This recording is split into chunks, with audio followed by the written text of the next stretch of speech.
Greetings, everyone, and welcome to our Fisher Online Seminar. Today, our topic of discussion is the FireStop solutions, codes, and compliances. This seminar is based on your burning questions you have asked through various channels, be it in comments, our social media platform, or through the links or direct questions posted to our field team. I am Miza, and I will be hosting today's seminar. To answer your questions, we have with us an industry expert, Mr. Abhishek Chhabra. Mr. Abhishek is Market Development Manager with Thomas Bellwright, UAE. He is an engineer and postgraduate diploma holder in finance. He has been advocating the need for compliance to standards for improved safety and quality across industries. For most of the last 2 decades, through seminars, articles, and now after the pandemic through the free educational webinars. He joined Thomas Bellwright for most of the last 2 decades and started in 2013 and has been the driving force behind the expansion of the fire compliance activities into new markets. He has valuable experience from other larger TIC, testing, inspection, certification companies, has helped customers and construction industry stakeholders over the years. Thank you very much for the wonderful introduction. Whenever it comes to fire safety or compliance, I get usually very excited. So thank you very much for having me here today. I think we are lined up for, I see you have a big list of questions, so I'm sure it's going to be a lot of fun. Thank you very much. Thank you so much, Mr. Abhishek. And our second panelist is our in-house FireStop Regional Manager, Mr. Syed Muzaffar.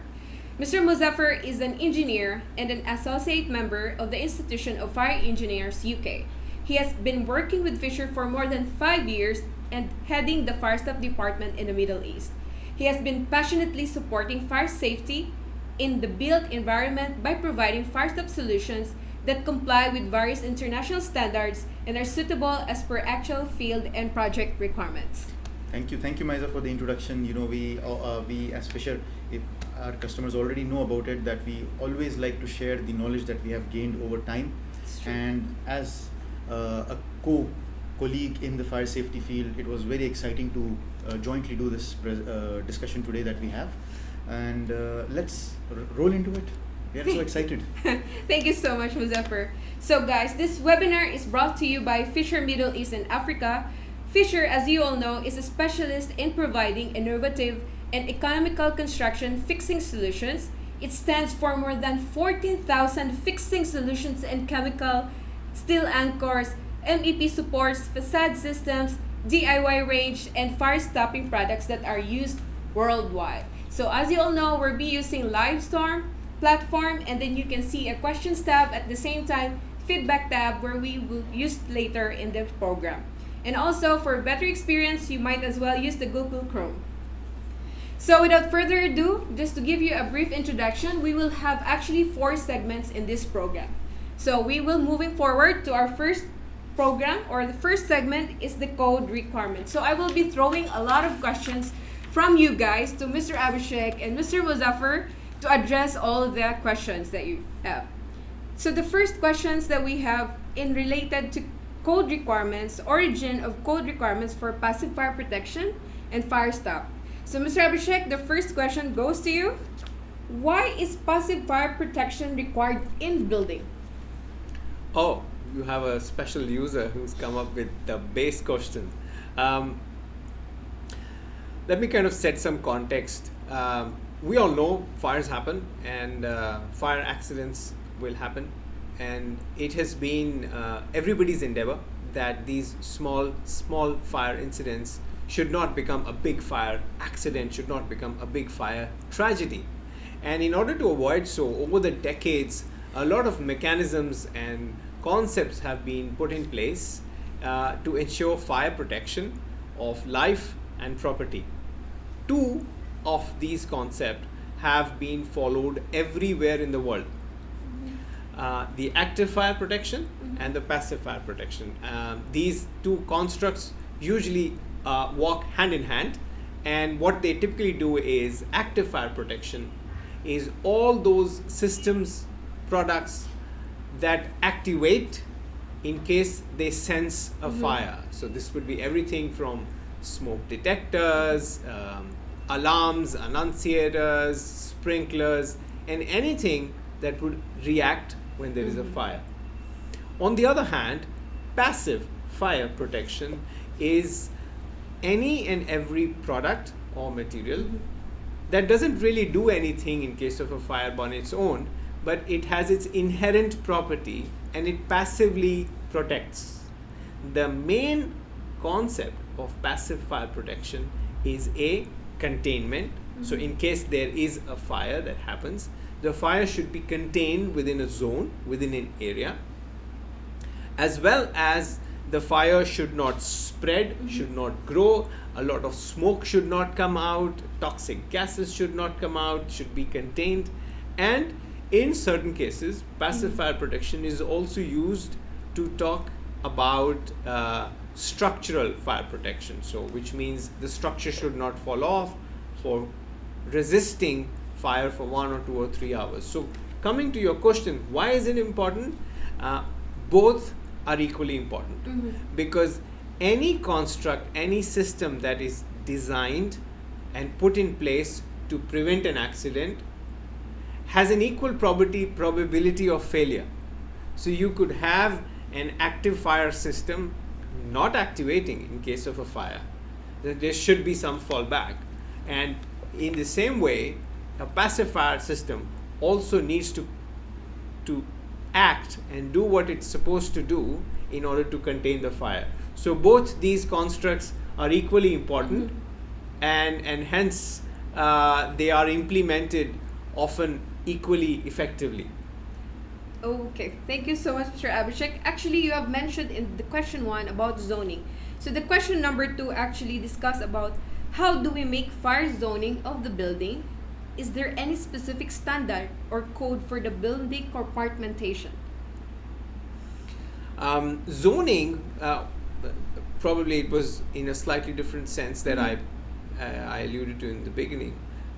What the person is trying to ask is the fire rating of how many hours in a given zone or in a given area, and it has a direct link with how quickly the occupancy can be evacuated and for how long the occupancy or the building or the type needs to maintain the containment within. And there are lots of factors affecting whether a compartment should work for 1 hour or 2 hours or 3 hours. Factors like how close is the fire department, how quickly can the fire department or some support can come in to assist evacuation or to extinguish the fire in case there is a fire, and which climatic condition, which zone, which geography you are in, as well as, very, very important, what is the type of occupancy or what is the type of building that we are talking of. Is it a hospital? Is it a mall? Is it a residential complex? Is it a cinema hall? And all of them require a different level of care and require a different methodology of containment as well as evacuation. That's really good to know. Maybe Muzaffar could add up to it. Yeah, sure. So, as Abhishek has said, I just want to build upon this, that the topic about compartmentation is a well-studied topic. Okay, so there are several standards which have been set, or codes of practice that have been set. For example, if you look at IBC or the NFPA, there are sections which talk about compartmentation itself. So compartmentation is responsible to contain the fire within the compartment that it has been designed for a given period of time. So if you look at any IBC code, they will give you the distance from one compartment wall to other compartment wall, or from the exit to the closest exit, or the staircases, and all of this. This generally is taken care by the fire consultant themselves. They plan out the compartmentation. The floor itself is a fire rated floor, or the assemblies, the walls itself are fire rated. So they divide the building into smaller compartments which will contain the fire if in case it happens in that particular compartment. So that is what is basically about compartmentation. I mean, if you talk of standards and codes, there are so many codes that have been published in the world. The American codes, which were being referred, the IBC, the International Building Code, are one of the most popular in many parts of the world. The Kingdom of Saudi Arabia recently in 2018 adopted almost all of the International Building Code of the IBC, and after adoption they published the Saudi Building Code. But the essence of the IBC or the Saudi Building Code or the UAE Fire and Life Safety Code, as well as other codes in other parts of the world, the National Building Code in India, they all follow the same essence. They will create divisions based on occupancy type. So, and then based on occupancy type, there will be further detailing to how much or for how long the compartmentalization could be done, because it is the occupancy type which has a very direct link with the behavior of the people. So, for example, if you're in a emergency department, or if you're in a hospital where operations are being done, and there is a fire, it cannot be evacuated. The patients or whoever is being operated on needs to be moved into a compartment. So the action is dependent very, very much on the type of occupancy, which is always defined in all codes. That's really interesting to know all this information from the two experts that we have. So we are talking about the passive protection, fire protection. Now there is one interesting question: is the active fire protection system is not enough? Well, I think as I was alluding to this in the beginning as well, that both concepts have been created in such a way that they balance a different mechanism. They are not. So there is so if you have an active fire protection concept, you may have several degrees of fail-safe in it. But then on the other hand, you need passive fire protection. You could extinguish a fire, you could sense a fire, but you need smoke containment, you need containment of fire, and that can only be done by making sure that correct materials which are used, they have been tested correctly, they have been complied correctly, and of course they have been installed correctly. Muzaffar? Yeah, sure. So if we look at the building blocks of fire safety, the building blocks of fire safety which has been developed over decades, as Abhishek was saying, that there is always two parts.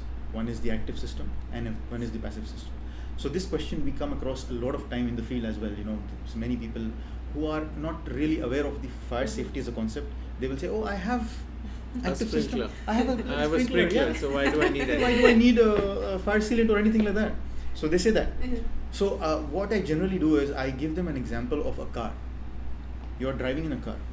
You can compare the active system to the brakes. All right, and you can compare the passive system to the seat belt, or you can compare it to the what we call the airbags. Do you need one of them, or do you need both of them? So we as humans, the life is so important that we cannot depend on only one system completely. So we have instances where the active system has not performed to the complete expectation, even though we have good products or good certification and all of that. Why? Because active systems always depend on power supply, water reservoirs, pipes to function, maintenance, all of these. So it can happen that somebody who might want to generate a fire or create a fire, they might switch off the active system. That can be happen. That's called arson fire. So in that sense, what do we do to protect ourselves? So we have the second zone or second dependent kind of thing. Mechanism. Second dependent mechanism, where we make the building into redundant zones.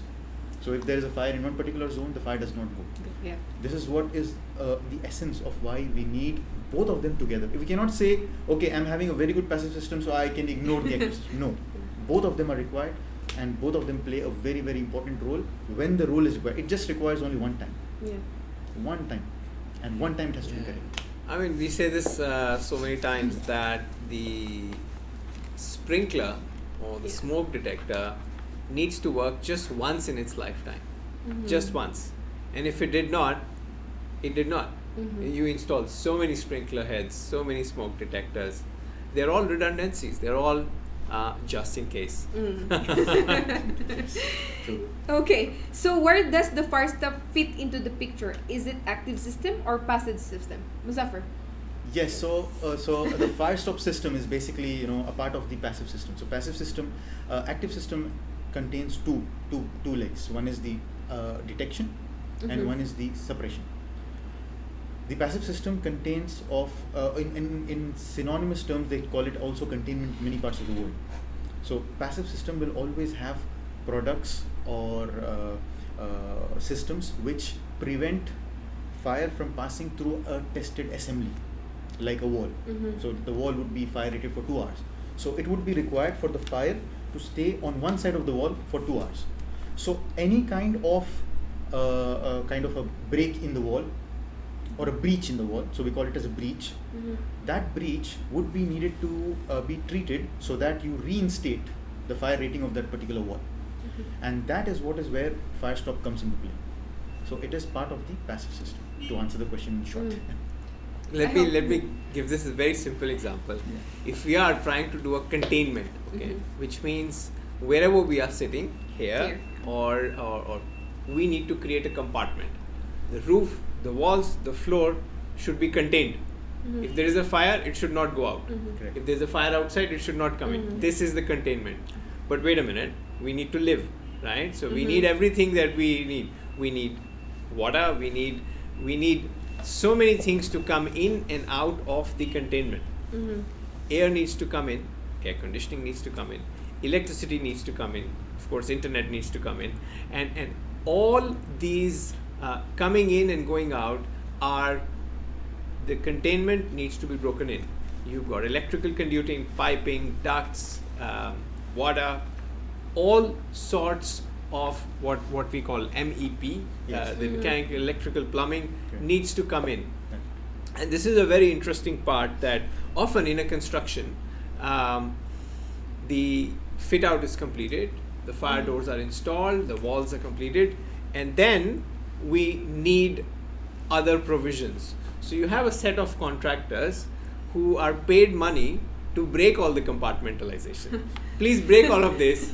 Get all the penetration. I mean, the pipes need to come in, and more often than not, someone else is then called in to please recompartmentalize and re-rate the building, and it's extremely critical that this re-rating process is done very, very well, because the first time a compartment was created, properly installed as per the instructions, it will be done well, hopefully. But whoever is breaking through and their interest has got nothing to do with maintaining the compartment. They need to get the pipe in, the duct in, the cables in, and very often you would have people who are not experts in understanding what needs to be done. And then the fire stopping is got in place to ensure that the compartment is recreated, and that is called fire stopping. Good to know. It's really interesting to learn a lot from our two experts. So that actually ends our first segment. We will be moving forward to our next segment. I hope you all guys have learned a lot from this topic. So the second segment, means of conformity, assurance, testing, and certification. So as the title suggests, we also received several questions regarding the testing requirements and certification of FireStop system. So question to Mr. Abhishek, what are the different test standards FireStop is tested to? Well, there are a large number of test methods, but I would like to, we are talking of means of conformity or testing and inspection and certification. I'd like to kind of lay the ground to explain that we are talking of assurance. The prime concept for anybody to understand is we are looking at assurance of what?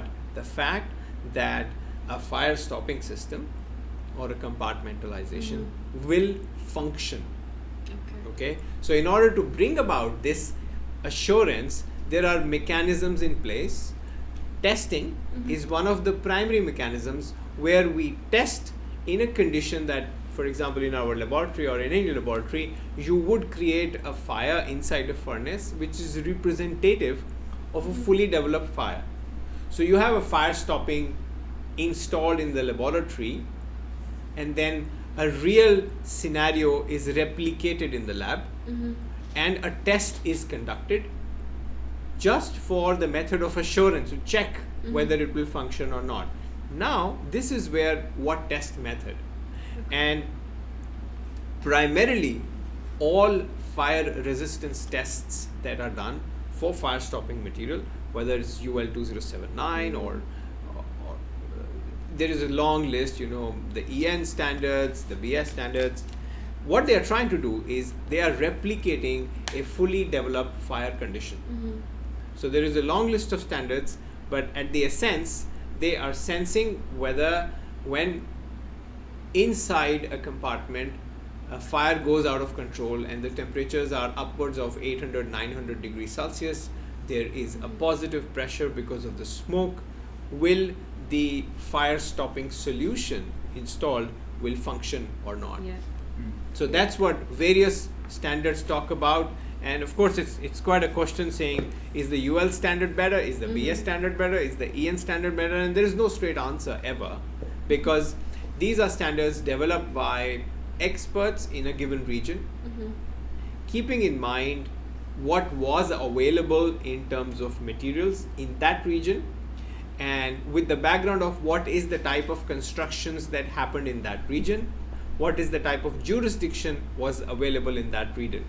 So as an example, American standards, which were originally developed in the United States of America, the jurisdictions come from a very system-led approach, and you have the law as the key driver of conformity, whereas in Europe the mechanism of driving the conformity is different. So the standards have different origins, but the core concept remains the same. We need to try and validate what happens. Muzaffar? Yeah, sure. To add on to that, as Abhishek was saying, I'll pick up from there. It was being developed from several decades and in several jurisdictions. So when we talk about, let's say, for example, if we come to Middle East has predominantly adopted European and American standards. So if we say, for example, penetrations, so we have the EN 1366, which is a European standard, and then we have the UL 1479 and the ASTM E814, right? These are the test standards which give a way to do a test in a furnace, replicating, as what Abhishek said, the real case scenario. And always the authorities having jurisdiction, be it the Dubai Civil Defense or the UAE Fire Life Safety Code, they will decide what kind of code they want to adopt in a particular jurisdiction. So we as Fisher, also we have a lot of products and a lot of systems that are tested to various standards around the world, including the UL or the several test standards, UL, be it UL, be it EN, be it we have several testing done even in the list. Keeps going. The list is a very long list. Depending on the type of fire stopping you're talking of. Is it a mechanical type? Is it an intumescent type? Is it putty? Is it a collar? And there are different standards. Only thing is that we need to make sure that we understand that it is a system. It's not about a particular, you cannot go to a manufacturer and say, give me your product which is having 4R rated. It's never about the product, it's always a system. So the system test is what is to be remembered, that is what it is. Okay, so what documents then shall be required contractually to ensure performance of FireStop system? Mr. Abhishek. Can you repeat that? Yeah, we have one question that actually they are asking, what are the documents shall be required contractually to ensure performance of FireStop system? Oh, this is quite a good and very practical question, I must say, because I'll try to kind of what we started off. We were talking of test standards, and I think I was talking about assurance, and we must understand that contractually, for anybody saying, here is so much money, X amount of million or billion or whatever, to do this work, and that contract needs to have a very critical aspect, which is assurance. Yeah. How do you develop that assurance? On one end, we just talked about testing. What is testing? How tests are done. But tests are done only to prove how a given sample or a given system that was installed in a lab will behave. And it could prove to be very, very good. But when it comes to the contractual requirement, it is the need of the contractor to make sure all compartmentalization is done properly. Okay. And I think what should be asked by the contractor is a very high degree of assurance that what is required is fulfilled.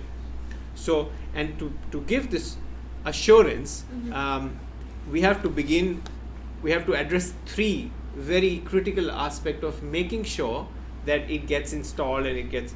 The first aspect is repeatability of product. So whatever the material is, putties or sealants or whatever, or any other product, it could be a fire door. When it is manufactured in the factory, there are so many things that can vary. The raw materials can vary, the processes can vary, the quality control mechanism could vary. You could have a team of 3 people down with COVID and the production cannot happen. You call in somebody else to produce. So there needs to be a system in place to make sure there is repeatability of manufacturing the product. And the best assurance mechanism to ensure this repeatability is what we all know, some of them, is called certification and listing, where an independent third-party body, they would go to the manufacturer's premises. They would witness how a given sample is made, and then that given sample is brought to the lab, tests are conducted, and if and when the tests pass, which don't always pass in the first time, then the certification bodies go back to the manufacturing location and audit them regularly to make sure they have a process in place that if someone is not available, if the raw material is not available, how do you ensure that the same product is maintained? But this is only 1/3 of the story. This is just assuring that the same product that was tested reaches the site. Now you need someone to make sure that they install the product the way it was tested, the way it was put together. And often manufacturers, and you can probably detail that more, but often manufacturers have very comprehensive processes and training programs to ensure that whoever is using their product is using it exactly in the way they have proven it by tests, and they know it needs to be installed in that way. And this is the second aspect. And the third aspect is that there has to be an independent inspector, because as a manufacturer, I would always say my product is very good, but you need a third-party certification. And as a subcontractor, you will always say my work has been done perfect. There are no errors. And this is impossible, that there are no errors, because we're all human beings. So you need a third party, someone who does not have any commercial interest in ensuring that the work gets done quickly and finished off without errors.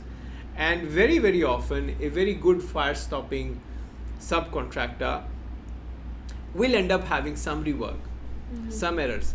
And if you do not have this third party eye, it cannot be done. So contractually, these 3 aspects should get the weightage in the contract. So the contract should not only specify that these things should be done. In my opinion, the contractor or the contract should have some stage payment linkages or some sort of commercial link to make sure all 3 are done. Otherwise, the contractor cannot be assured that these 3 important mechanisms are kind of put in place. Yes. Muzaffar? Yes, so I've covered everything. He's covered everything. Yes. He's covered everything. He's covered everything. So just to summarize, these Yeah. international organizations, we have International FireStop Council, we have the FireStop Contractors International Association. So they have come up with a kind of a program. It's called DIIM. Design, install, inspect, maintain. So FireStop will have all these 4 steps. So in the design stage comes our part, where we as manufacturers, Fisher, we need to have what he said, testing, certification. And certification ensures what simply, many a times when I have a discussion with my brother and, he's a very enthusiastic about having good restaurants and all that. So to make it relevant, you go to a restaurant, you have a biryani, for example, today, right? Tomorrow you go, you have the same biryani, but it's not the same taste. Yeah. That is what we were discussing when we say factory process control. So our factory produces the same product, the same biryani every time. So once they do that, then we go to the testing, we go to the installation. And installation, Abhishek has covered already, I don't need to elaborate anymore on that. And then we go to maintenance. The last part is again the maintenance. So while doing maintenance, we need to have all our documents in place as required. And that's good to go. Actually, there are like two questions similarly topic for engineering judgment. Okay? Okay, yeah. So the first question is for Muzaffar. How do we develop engineering judgment of FireStop system which are not listed, convincing the consultant to accept the EJ instead of UL? Can I? Well, Yeah. I want to answer Mr. this question Abhishek is very hyped to answer this question. This is a very this is a concept which is often very confused worldwide and much more here because people come from different perspectives, people come from different regions, people also come from different understanding of English as a language, and hence what could be written in a code could be perceived in a different way. And in a very simple English, engineering judgment, it is a judgment of an engineer. But let me roll back to say, in any code, and we talk about codes, IBC, Saudi Building Code, UAE Fire and Life Safety Code, codes are prescriptive. They tell you what should be done in an ideal world. But in a practical situation where architects' dreams need to be fulfilled, the developers' dreams need to be fulfilled, the desires of occupants need to be fulfilled, the construction is not always very modular. It's not like Lego blocks that you just get everything in place.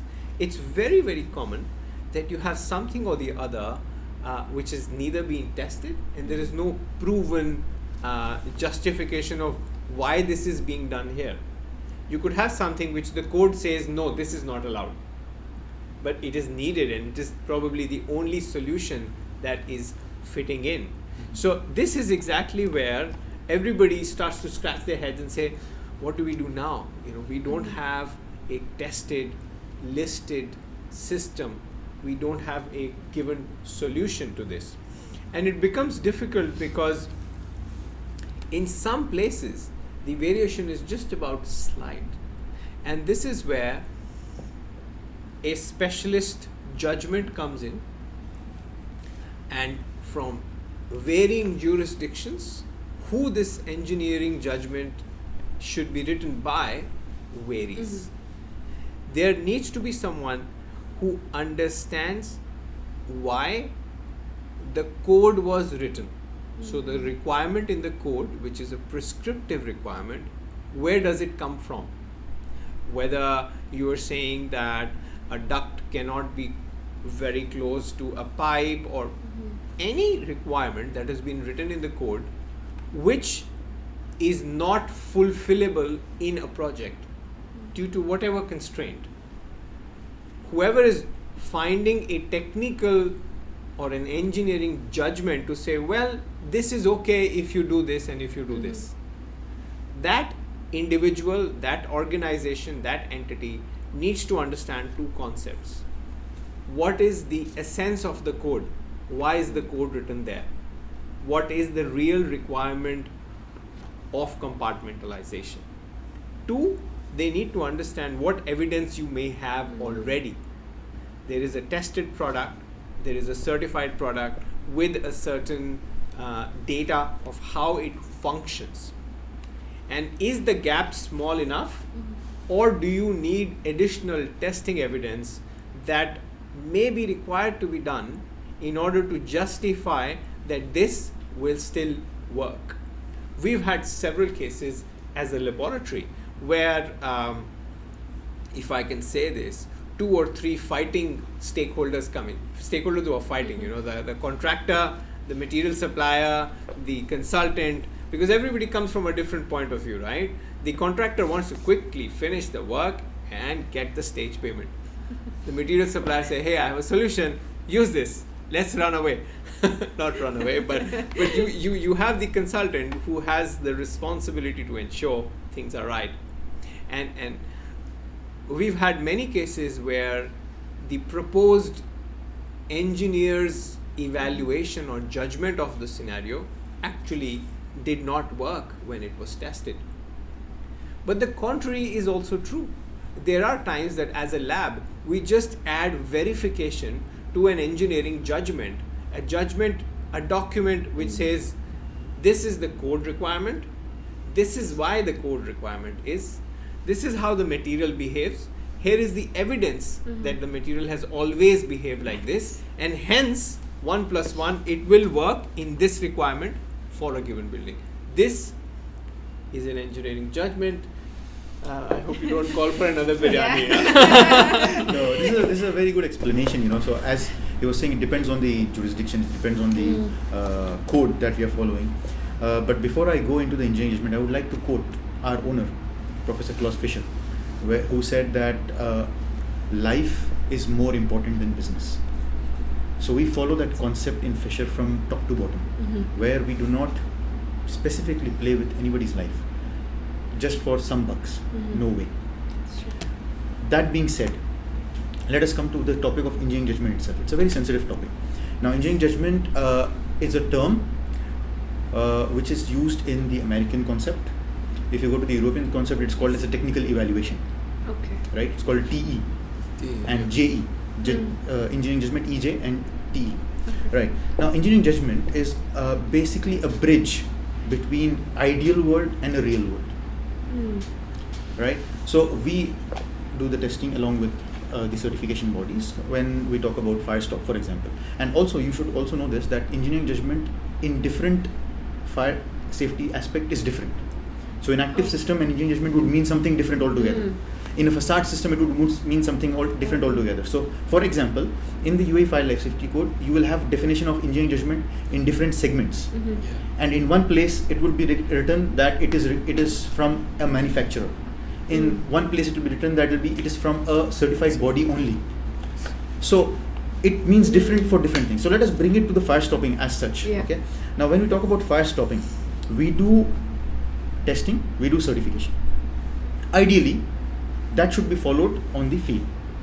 But when we come to the real life, it so happens that when we build up the discussion from beginning, that the person who comes and breaches the wall, he has no intention of taking care of the fire stopping or the fire rating of that particular wall. So he will not even have looked at that system that was supposed to be initially followed there. So initially we would have given them, okay, for example, CAJ 1620, that is our metallic pipe with an annular gap allowed from 0 to 50 mm, right? And it was supposed to be done like that. The MEP contractor comes, he takes a bloody hammer and he opens it. And then when he installs the pipe, the annular gap is now from 0 to 75 mm, or it has extended, or it has reduced. So what do? You check for the listed systems that we have, alternate systems that we have, right? We have a list of systems, we go through all of them, then we reply that, okay, this is possible, this is not possible. Sometimes there is a line between possible and impossible. And that is where we come with the engineering judgment, where we say, okay, it is not listed, we have evidence, we know how our product works, and we can potentially solve your problem by doing this. So when you keep that in mind, what happens? You need to always follow the guidelines. So there is a guidelines issued by the International FireStop Council. They have set guidelines, what engineering judgment should look like, how it has to be judged, as it says, and it has to be very specific. The manufacturer cannot issue an engineering judgment for a certain project, and that contractor takes that engineering judgment to another project and he does the same thing. No, it's not allowed. So engineering judgment is very specific, very project specific and contractor specific. Then the second thing is that the EJ can never overrule a tested system. So many a times we have come across many cases where the contractor tells us that your competition or somebody else is giving an EJ with reduced amount of thickness and all that, but we, as I told you the beginning of my discussion, we do not accept that. When we have a system, we have a system.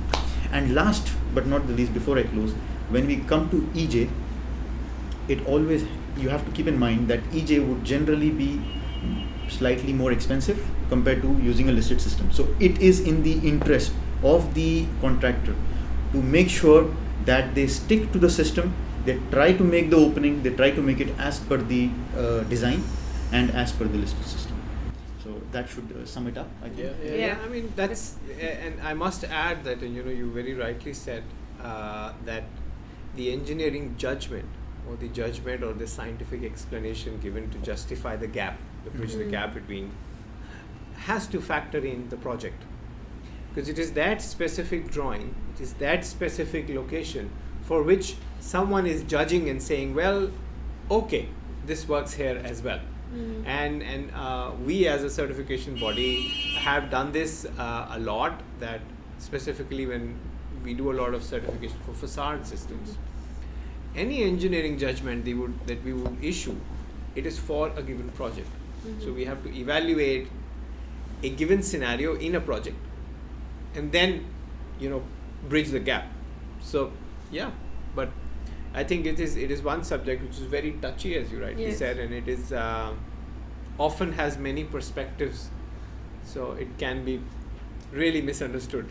It's basically a necessary evil. You cannot avoid it. None of the projects will finish if there is no engineering. Well, that was really well explained and well informed to us by our experts. So there is also another questions. Muzaffar, what is W rating? In which applications do we need W ratings? Well, that's a good question because these ratings. So let me just build it up for you. Now, when we talk about a system, the system is given a rating, right? So W rating refers to the rating that is given when you test it according to the American or the UL systems, right? Not even the American, the UL system specifically. So in the UL system, when you test a FireStop system, they give you, for example, the F rating. F rating is basically the amount of time, the length of time that the particular assembly will resist the fire from the fire side to the non-fire side. That will be the flame rating or the F rating. Then you have the T rating. That is the amount of time or the length of time that the non-fire side of the fire rated assembly remains within 180 degrees, right? That is the T rating. Now we come to the W rating. The W rating is simply water rating. So what they do is they test the assembly with a water slab as prescribed in the standard, and they see how much water is permeable. So if there is no leakage or the water has not passed through, they give it a W rating. Class 1, class 2, class 3 or something like that. Similarly, we have the L rating, that is the air leakage rating, right? And all of these ratings are simultaneously tested even in other standards, not only the UL standard. So it is just a build-up of the standard and the application. So where could you exactly think of a W rating being used? So in W rating, generally, like for example, the floor penetration in a toilet or a washroom, right? So you would have some water coming in. So you want something with a W rating if there is no additional waterproofing. But I would like to also highlight this, that W rating alone is not waterproofing. So if a system is having only W rating, it doesn't mean that that particular floor is waterproofed. No. So waterproofing is a separate thing. W rating just adds on to it. That is what is W rating. Mr. Abhishek? I think he's covered very well. I'll not add. Alright. So there is also another set of questions. So how do we deal with cases where our material is not tested with the building material, such as asphalt, for example? Right. Should I take it? Yeah. Or well, I mean, all I would like to start with, just to set the base right, that for any fire stopping material to function, we are looking at adding a secondary material to a given opening that has been created.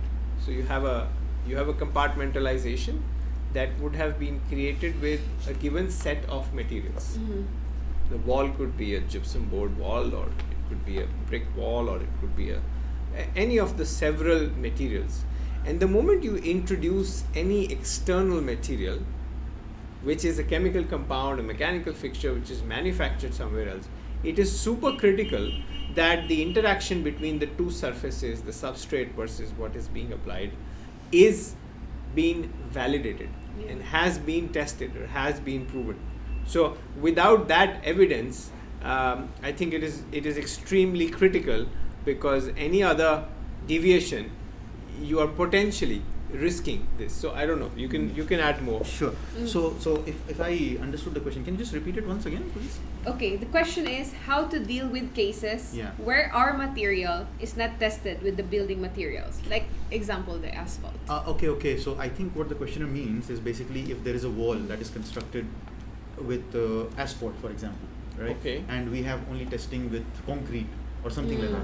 So in this case, basically, as we were talking about the engineering judgment, one of the point that we remind, and also the thing is that the construction industry, the technological advancement are happening so fast that you have some really impressive materials coming in just for building.